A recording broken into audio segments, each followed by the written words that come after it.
Allow me to begin the story how all stories start. Around 3 years ago when we first got news that Transformers 7, which will later come to be known as Rise of the Beast, was gonna come out.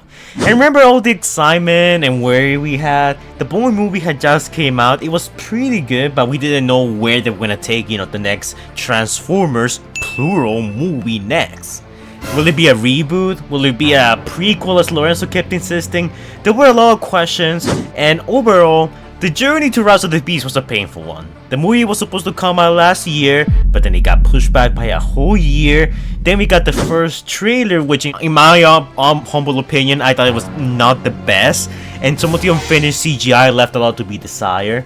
And honestly, the fact that the movie was supposed to come out last year and that we're giving us an unfinished trailer with unfinished CGI and scenes that were not as polished, that made me worried, okay? It's like you had a whole extra year and we were supposed to see this last year. And this is where you are at the moment? Honestly, it filled me with worry. Then cut back to a couple of months passing and the movie gets released. I watched it with my friends, and recently on Friday I watched it with my parents and my brother actually. So the Rise of the Beast lived up to the hype. Were we too quick to judge, or a mix of both? In this video I'm gonna be talking about my thoughts on Rise of the Beast in general. I'm gonna be separating this video into two sections. First off, my non-spoiler review for people who haven't seen it yet, but apparently most people have seen it yet. So the first half of this video is gonna be non-spoiler review and the second half will be spoilers, okay? So if you haven't watched it, just stay here until I say I'm about to talk about spoilers and then you can hop off the video. If not, and you already seen the movies, stay here for my non-spoiler section, because a lot of the stuff that I mentioned here also applies to spoilers, so it's better that way. Also, before we begin, we have channel membership now. You get access to super cool, sweet emojis made by one of my patrons. Not only will that look very cool on you in the comments down below, but you'll be also supporting the channel quite a bit. You should donate to the channel now! But anyways, I assume you're still here so we can proceed with the non-spoiler stuff. So overall, how did I feel about the movie? And I have a very strange answer to that one. The first time I saw it, and I knew a decent amount of the spoilers, I'm not gonna say which ones because it's the non-spoiler section, but even with that knowledge, it never really bothered me. The movie had some decisions that I didn't like. For example, I don't particularly enjoy too much of the rap music. I know people say, oh, but it's the 90s, it's appropriate for the times. Well, maybe here in America, where I'm from, yeah, we don't like rap that much. Not to say it was bad, because there were points in the movie where I feel like it was very appropriate. Beginning section in New York was very appropriate, and towards the end, when a certain character shows up on the battlefield, I feel like that inclusion there, I don't know, like I felt hyped when that happened, okay? Like the movie and the music synced up perfectly, and I thought that was great. Well, the music is an issue I personally have. I know, and I heard other people that honestly really like it. Some of my friends also didn't like rap, so they were also, saying like, I don't think it fits Transformers. Other people, specifically those here in New York who are really into that, were really, all over that. And my parents just didn't seem to notice, funnily enough, so it looks like most people seem to be alright with it. But not only that, that's not really a spoiler, they also included some themes from the previous Transformers movies and even some from the 1986 Transformers movie, which was a pleasant surprise. Any of the previous musical themes from the previous movies that returns for this movie, it's like 10 times better. So in that aspect, I really need to praise the movie. And I also need to give praise to the composer, I'm sorry, I'm gonna put his name on the screen, I can't say it. I remember when he first got announced, we were all pretty worried that the, music was gonna suck. And depending on who you are, it does suck or it doesn't suck. I thought it was okay. Certain pieces of music like the Maximal theme and others, I feel like really stood out. I feel like this soundtrack was like a weird in-between Bumblebee and the Bumblebee movies. The Bumblebee movie soundtrack didn't exactly stand out, it was pretty forgettable. And even the worst of the Bumblebee movie still has some really good soundtrack that stands out. And I feel like Rise of the Beast was kind of like in this weird middle area where I felt like most of the stuff didn't stand out, but when you heard those pieces of music that, remind you of the previous movies or even some of the new stuff they threw in there, it really does hit. So it's a weird in between the two universes. Now as for the action felt really good this time around. You could actually tell, where every Transformers was during an action scene. The camera slowed down so you could like get a good glimpse of what they were doing and the actions they were about to take. If you see the trailers, and unfortunately a lot of the trailers do spoil the movie, you get a good idea how the action is in this movie. No complaints, my parents seem to like it, everyone everyone who wasn't a fan of the Michael Bay movie seems to like them, and even other Michael Bay movie fans, like myself, actually really do like the way the fights were incorporated here. Now, my only criticism is that I kinda wish some of these fights lasted a bit longer, and that's another criticism I have for this movie. This movie could have easily had like 20 plus extra minutes thrown in there, maybe even half an hour more. Because as it stands, this is the shortest Transformers movie, and I think it could have really benefited from having an extra runtime. Because I feel like the scenes in New York are paced pretty well, but when you ride on Peru, it's like we go from one place to the next pretty rapidly before all of a sudden we're already at the final battle. And that's not to say I didn't like the Peru segments. I honestly liked them a bit more than New York, but I feel like it almost feels like Rise of the Beast is a movie that doesn't know its true identity. And I'm gonna talk more about that in the spoiler section, because to me, it feels like Rise of the Beast is like that undecisive man. And there's two girls he wants to go after, and you know, he can only have one. But instead of committing to either one of them, he just keeps on flirting and never making his move. That's how I see Rise of the Beast. Is that a weird analogy? Yeah, it probably is, but that gives you an idea how I feel about this movie. Not only that, a lot of stuff got cut from the movie. If you see the trailer after seeing the movie, you see that certain scenes from the trailers never make the cut in the actual movie itself. Certain pieces of dialogues were changed, certain pieces of dialogue were added in places that there shouldn't have been any. I'll go over that in a bit. To me, Rise of the Beast feels a lot like The Last Night, but better. And that's not to say Rise of the Beast is a bad movie. I mean, we all know that The Last Night is bad, granted, but The Last Night was a movie that was like really chopped down, cut down, dissected, reconstructed. The whole movie was a mess, and considering some of the spoilers, which I'll be talking about later in the video, that we knew from the test screenings, and now recently someone has come forward talking about the many things that were cut and changed for the final release of the movie, which I'll probably do a video on that tomorrow. I can't help but feel that Rise of the Beast is a very unfinished slash, Frankenstein type of movie.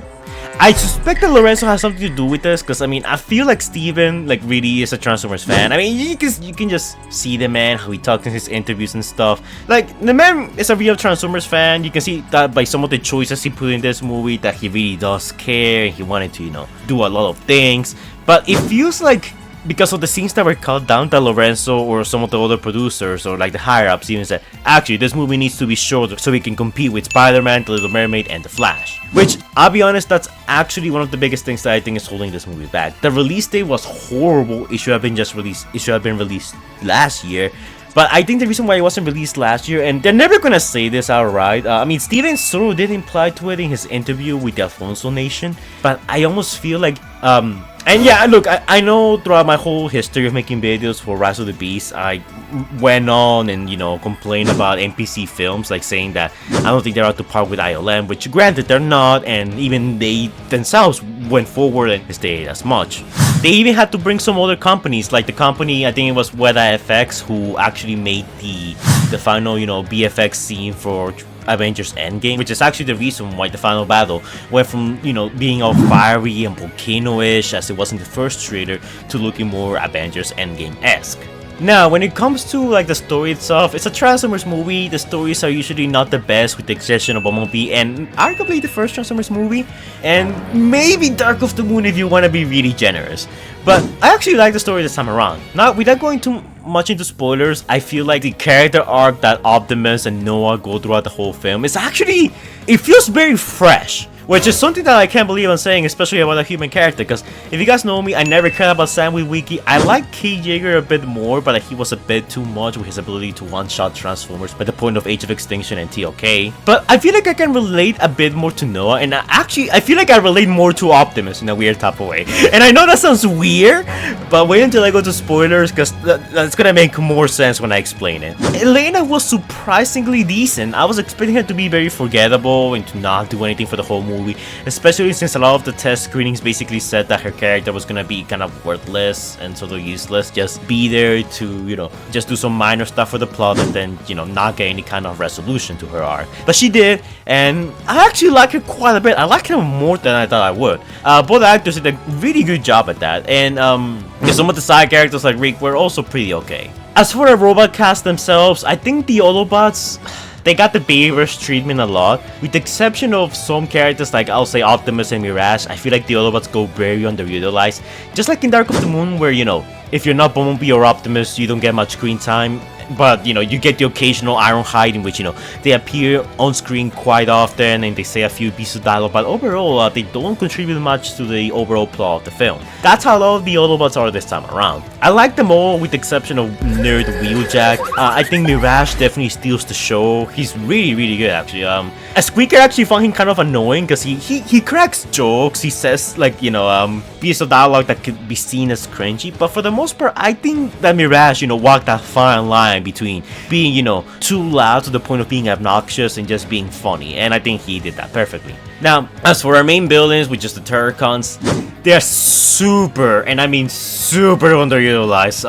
Nyber especially. I feel like she barely got anything to do. Shoutout to me stood out quite a bit. Like, he didn't really do much, but I don't know. Like, I feel like his overall look is so solid to the point that his, like, you know, just seeing him around, his presence, and like the fact that when you see him around, he's like this bulky, you know, muscular type of transformer. You definitely get that vibe from him, and to me, like, I liked him a whole lot more than I did Sniper, because Sniper felt, in all honesty, she felt a lot like Stinger from Age of Extinction. She's kind of just there. Scourge himself is a character that has a very interesting, you know, design. I honestly really like the ghoulish aspect that they went with him. They even made him a pseudo horror movie villain, because there's some scenes where he just shows up in the most creepy way imaginable. This mostly happens towards the beginning of the movie and towards the end of the movie. This kind of gets dropped as he becomes just a generic lockdown Megatron or Fallen. Unicron didn't exactly do much in the movie, but his presence was, oh my god, it was actually pretty good. Unicron doesn't feel much like a Transformers, it feels more like a god, an eldritch presence, like a Cthulhu-like being. And honestly, I like that quite a bit. The Maximals themselves were fine. I think Optimus Primal and Air Racer got to steal the show. Squeaker really liked Air Racer, and apparently that's his favorite Maximal. I thought she was okay. They could have definitely done a whole lot more with her, and I'll go more over that into spoilers. But Optimus Primal, he kind of acted as this mentor to Optimus Prime. I kind of wish we got to see more of it. Again, like I was saying, this movie suffers from not having more breathing room. You know, more times of the Autobots just chilling and getting to know one another and talking to the Maximals. I would have liked to see more of that. And as for the rest of the Maximals, the ones you know and the ones you don't know, they were very underutilized. They were like, again, like the Dark of the Moon Autobots. If you're not Bumblebee or Optimus, you're just in the background doing some cool stuff occasionally and just, you know, not contributing or saying much. But overall, first time, I felt very conflicted. I was gonna give the movie a 6 out of 10. But the second time around, as I was watching it, I don't know, like, I watched it on IMAX the second time around with my family. I liked it a whole lot more the second time, though. My family, for the most part, gave it a very positive score, like a 7 to an 8 out of 10, respectively, individually, my mom, dad, and Squeaker. And it kind of made me question myself, because I was like, am I being too harsh on this movie? Is it a me thing? Did I expect too much? Or is it because, you know, I've been, like, following the movie for 3 years that I feel like, you know, being less than perfect is very disappointing? I really don't know the answer to that, but I'm gonna give the movie a 7.5 out of 10. It's one of the better Transformers movies out there. It has a lot of problems that I feel like could have been easily, and I mean easily, fixed, and I'm gonna be going over all that right now in spoilers. But so far, general consensus seems to be that the movie is a really good movie and everyone seems to enjoy it, which I'm actually pretty happy to hear. And Transformers 8 has just been greenlit. I actually made a video about that yesterday. You guys should go and check it out. Anyways, shameless YouTuber self-plugging aside, let's talk about spoilers. So if you really watched the movie and you're fine with it, or if you haven't watched it and you're still fine with it, stay here. Now, can we just talk about how much I got right? Like, okay, look, I know the whole, you know, oh, fire is right meme is a thing that, you know, I kind of made up and my community, like, likes to, you know, throw around quite often. But I unironically got so much stuff right that some people were even questioning, Fire, did you see the movie early? How do you know this stuff? Because, I mean, I think the most outlandish claim that I made was that Mirage is gonna transform into a truck. And, I kind of said that, you know, as a joke, by accident, but it unironically became true because Mirage does transform into a truck, which opens up a whole can of worms that, and yeah, the movie has a lot of, like, you know, weird plot holes or inconveniences, like stuff that just, there for the sake of convenience, not because it, serves the plot. Mirage could turn into a truck, right?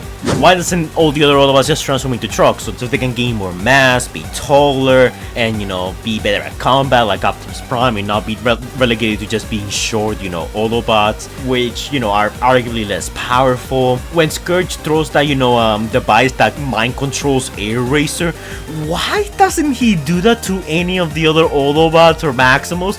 Imagine that instead of throwing that to Air Racer, he threw that to Prime, and then Prime just turns evil all over again, and he kills the other Autobots, or the Autobots and Maximals kill him. Then he has a way easier job securing the rest of the transwarp keys.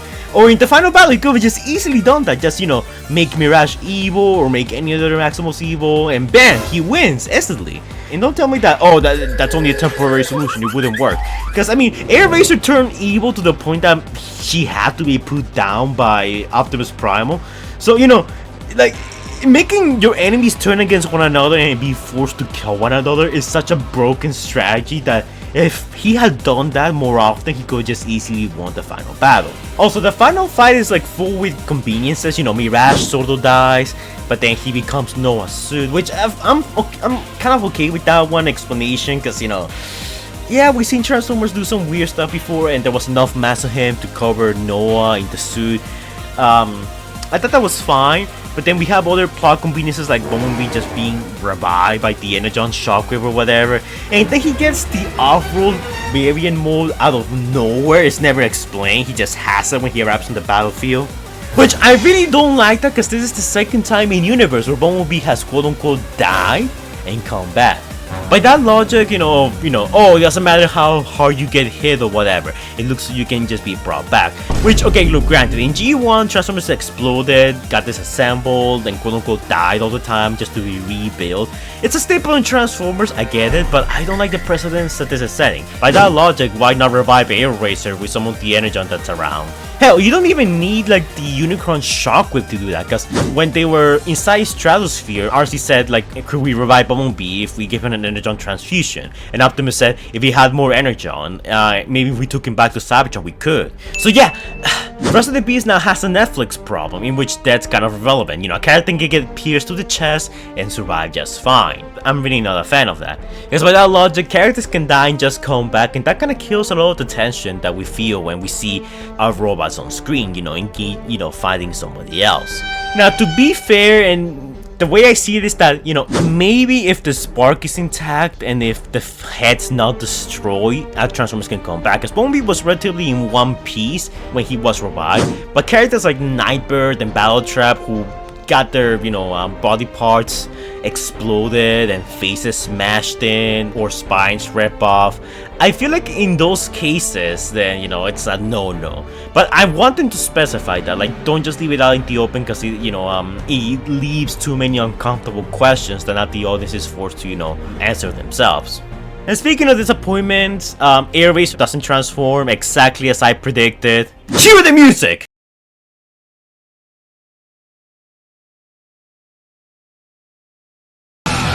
And I don't like how in a movie called Rise of the Beast, half the beasts don't transform: Air Racer, Scorponok, and Apeling. And even then, Rhinox and Cheetor never really did much.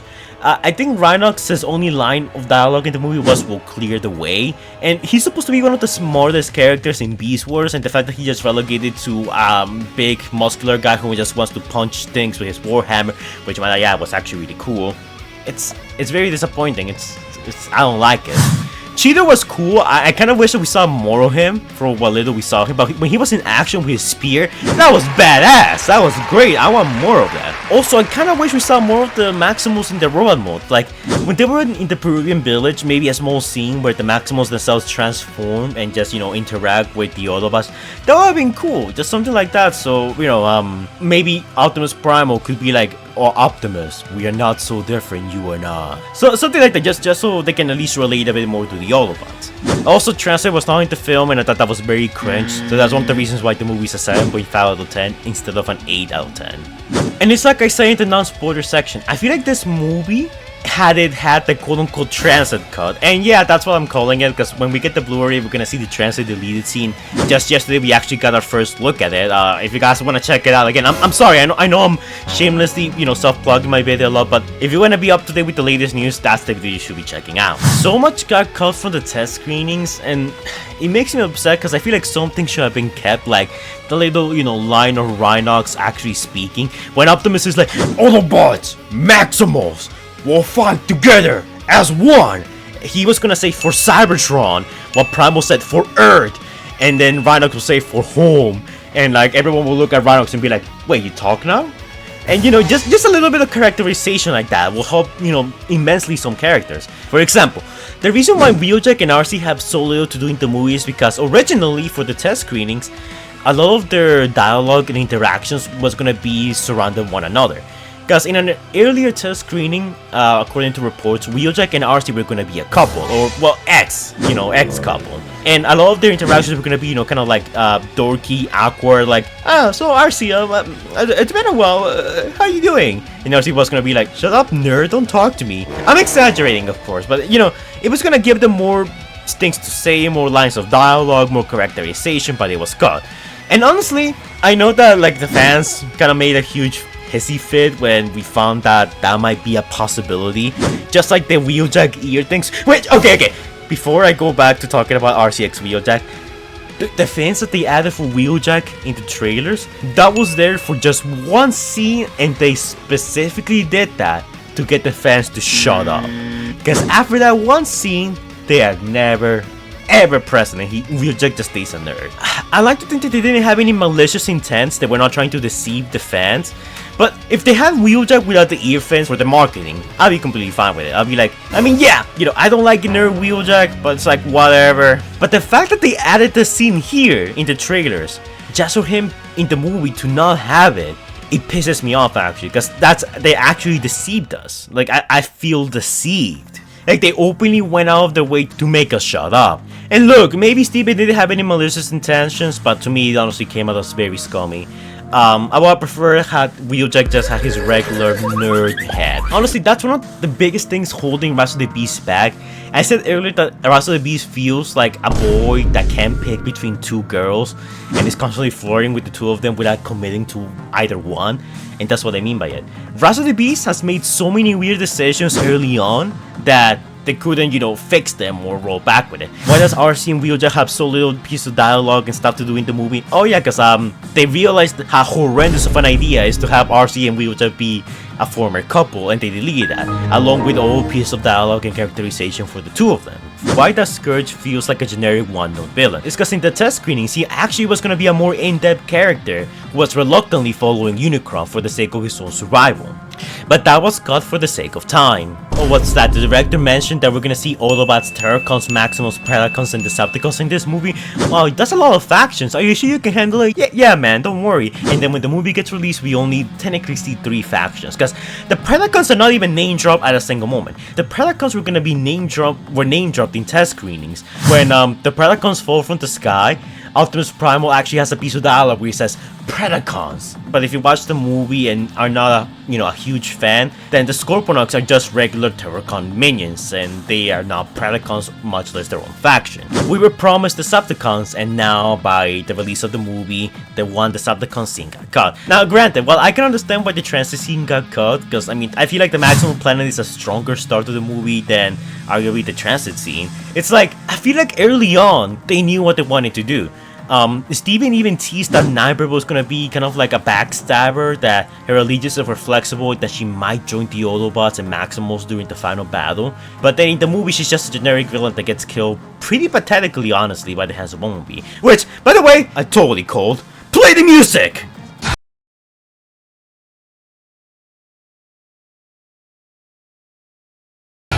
I need to make a video about how many things I got right for Rise of the Beast eventually. That will be fun. But yeah, it feels like when Rise of the Beast got first announced all those years ago, I feel like Steven had a vision. Like, he wanted to do all these things. He filmed so many scenes that made it to the trailers but never appear in the movie itself. But I feel like maybe the executives, maybe Lawrence, like I could totally see him be the one doing that.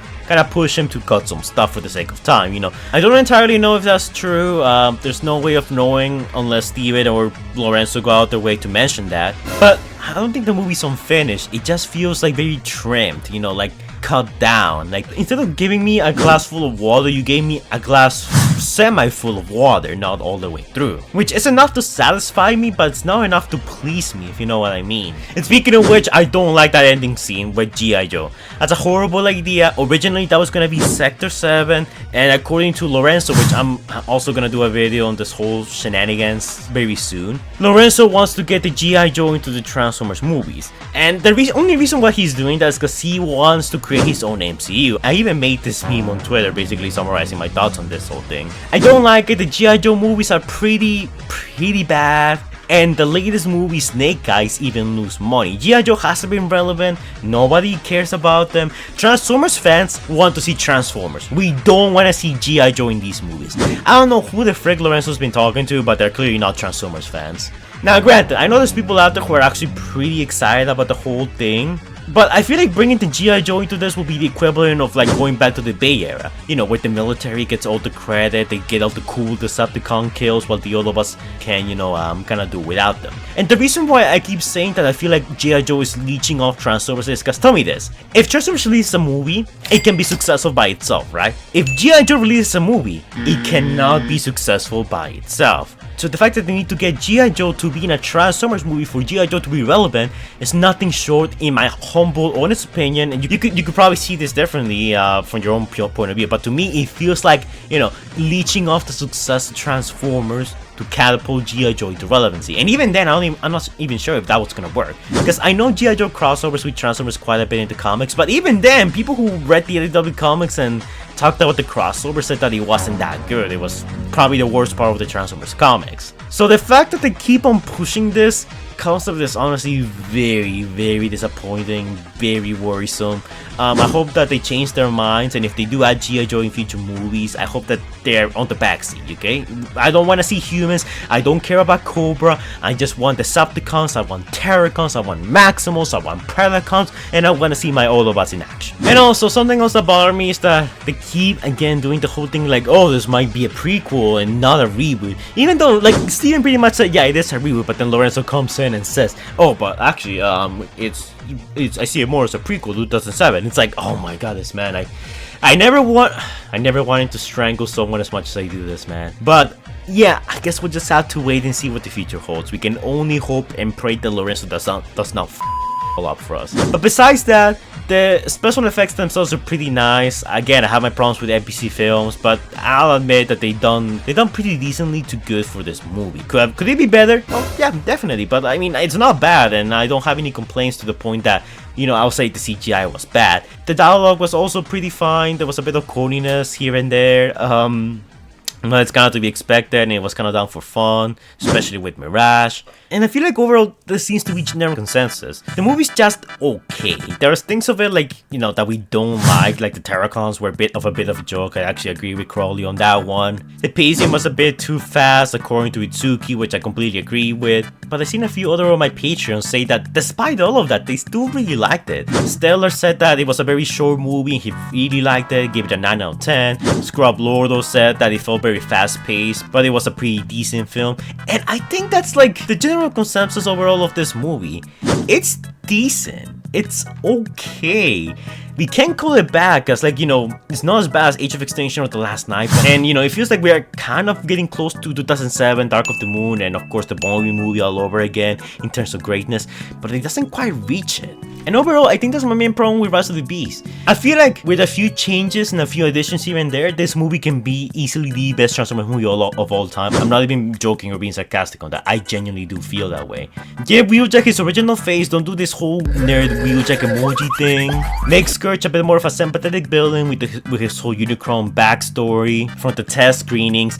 Give the Beast something more to do. Make the movie a little longer. If you're not gonna explore the Predacons or the Decepticons, and take them out of the movie entirely, because otherwise you're just kind of wasting potential characters and, you know, concepts you could be using in the future. Make the final battle a bit longer, and take some time to explore some of our Transformers characters. I feel like like Prime and Primal especially had a lot more room to, interact with one another, comment on, who they are as people and stuff like that, their beliefs and more.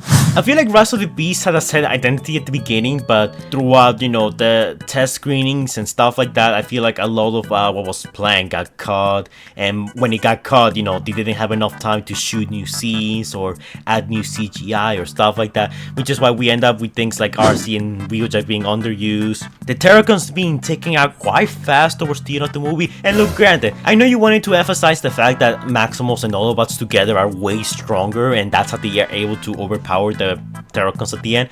That makes sense, but you could have made those fight scenes a bit longer, because I mean, the Terrorcons at the beginning were pretty freaking OP. In the highway chase, they were pretty decent, but I mean, they could have done a bit more damage, especially against the Autobots who were one man down. Like, I feel like the Terrorcons should have, put more of a fight in the highway scene, but not too much to the point in which, it felt like the Autobots could take them on by themselves. So by the end of the final movie, when they're teamed up with the Maximals, together can overpower them. And that's just it. Like, Bumblebee beats Sniper without any help, and at least Battletrap goes down with the help of Primal and Prime, teamwork. But Scourge just goes down by the hands of Prime, which felt very weird, because I feel like, because Prime went from being, owned at the beginning to kind of just overpowering Scourge, and you figured that Primal, with his, backstory of, losing his master, his mentor Abling to Scourge, might have a bit of a rematch with Scourge in Robot mode or something. And don't get me wrong, the way Optimus killed Scourge was really good and sick. Him saying, "I'll show you the power of a Prime." Like, that was cool. The movie has so many cool moments, but I feel like a lot of these could have been better. It's like, we're this close to greatness, but again, the movie can't commit. It flirts with the ideas, it flirts with designs, it flirts with concepts, but never commits. And I hope that when Steven inevitably directs the next Transformers movie, he learns from his mistakes from this movie, and has a more set battle plan since the start, so that way he doesn't have to cut large chunks of the movie and make the movie feel a bit unfinished. But I guess we'll have to wait until 2026 when Revenge of the Beast drops. That's not the official name, by the way. I'm just calling it that just for fun. But yeah, guys, that's pretty much my long review for Rise of the Beast and how I feel about it. There's stuff I liked about it, there's stuff I didn't like about it. Again, I'm gonna give it a 7 out of 10, a 7.5 out of 10. It's decent, and that's the worst I can say of it. It's just decent. At best, it's a pretty good movie. I can see why people are calling it the best Transformers movie of all time, even better than Bumblebee. But I don't know, I just can't say that, okay? Some of the action could have been longer and expanded upon, while other scenes just needed more time to breathe. But yeah, that's where I stand with the movie. I want you guys to tell me in the comments down below your thoughts on the movie itself. Did you guys like it? Did you guys hated it? For the most part, according to the community poll I did yesterday, a lot of people seem to be okay with the movie. They seem to really like it. And I'm glad that the movie, lived up to the hype for some of you. It just failed a little short for me, but I'm still wouldn't say it's a bad thing. I'm gonna make more videos on Rise of the Beast talking about certain plot holes and, explaining some stuff like the Predacons, because there's a lot to say about them. And so if you have a video topic you want me to cover for the movie, let me know in the comments down below and I'll cover it as soon as I can. So yeah. Anyways guys, that's it for this video. Hopefully you'll enjoy. As always, don't forget to like, comment, and subscribe. Do all that annoying YouTuber stuff the algorithm likes. And I will see you guys in the next video. Stay safe, guys. Anyways, guys, before we go, shout out to our super high IQ patrons: Predacons Hunter Plays, Scrub Lordo, Omega Tryon 2006, Stitch Productions, Xavier the God, Anders Gears, finally he changed his name, Optination Review, James Newbold, DJ Universe, Tristan Curry, Still, Allspark Studio, Super Sailor Formers Hedgehog, Cuber Night Gaming, and oh my god, Rich Cracker 64 Studios Productions, Crazy Treks, Itsuki, and King Sparta. And our two newest patrons, Legend of Swoop and the Autobot Side of J. And an even bigger shout out to our even bigger patrons, Jordan the Great and X23, who donated a amount of money. I'll leave you guys to figure out how much. And if you guys want to shout out yourselves, all you gotta do is donate to my Patreon. By donating to my Patreon, you get quite a few rewards. You get access to some exclusive artwork that I'm working on, catch some early access at some betas that are not public yet, request your own videos, or even do collabs with me. In some cases, you can even request some artwork if I'm not busy enough. I'm constantly updating the Patreon with content that I haven't made public yet, so if you want more awesome content like Wasted Potential, Power Level series, Kill Count series, that kind of stuff, Patreon is the best place to catch a glimpse at my work. But keep in mind that it's entirely optional, cause freedom is the right of all sentient beings. Thank you to all my patrons for donating, it's much appreciated. A lot of them had channels of their own, Twitter accounts, Discord pages. Make sure to go check out their links and give them some support. They can use all the help they can get. Thank you guys for donating, it's much appreciated. And I'll be seeing you guys in the next video. Stay safe, guys.